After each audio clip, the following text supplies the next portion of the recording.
look, the team that 20 years ago, 25 years ago, was a team that had been used to winning for 6, 7, 8 years.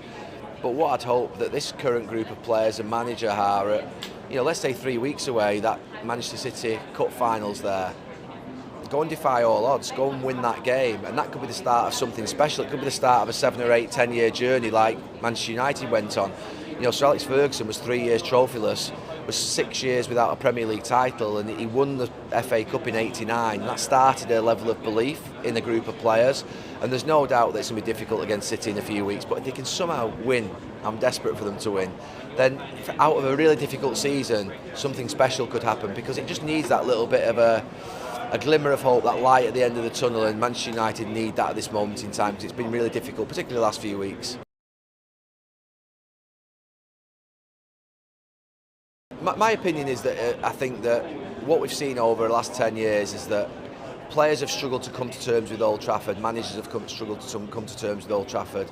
So you've got to look at the fact that they're all good players when you sign them, and they were all great managers when we signed them. So for me, there's something fundamentally wrong that's creating this sort of, if you like, difficulty. And I would say maybe coming through that, maybe the new ownership, the change of personnel would allow maybe these players next season and the manager to feel more stable. I don't see any suitable replacement out there either at this moment in time. Bayern Munich is struggling to find a replacement for their manager. Other clubs are sort of, if you like, struggling as well. I think we should stick with Erik Ten Hag, give him one more season to really look at sort of, particularly an injury-free season where we've had obviously a lot of injuries this season as well. So I would say one more season would be worthy, and to see whether we can get back to sort of the standards of last season when we won a trophy and we finished, in the top 4 and got Champions League football.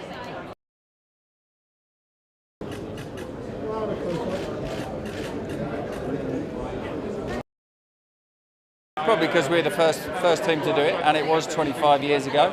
There's no doubt about Manchester City. They're phenomenal at the moment. They're the best team in England, the best team maybe even in the world. I love their manager and what he portrays, how he gets the best out of his players. But I don't see him being any different to our manager 25 years ago. He definitely got the best out of his players. We had a fantastic team ethic, and that held us in good stead in many games around that period.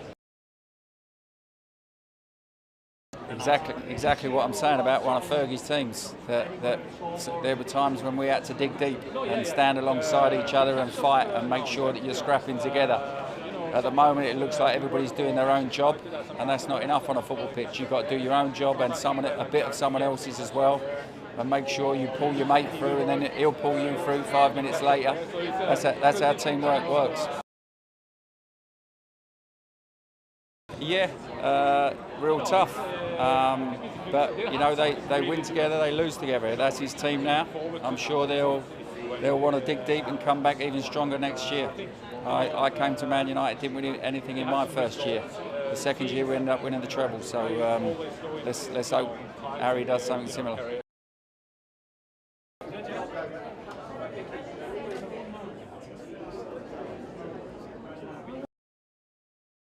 That we were able to put the demand on each other to have the certain level of commitment and desire and work ethic, and if you didn't meet to those, you got to hear it, and if somebody told you were listening. Now I feel personally people don't put those standards, and if somebody tries to do it, maybe people don't always listen. So I think that is one of the biggest difference. They're falling short in terms of in terms of putting a demand on each other, and not just for yourself, but to make sure everybody else is following you, I think.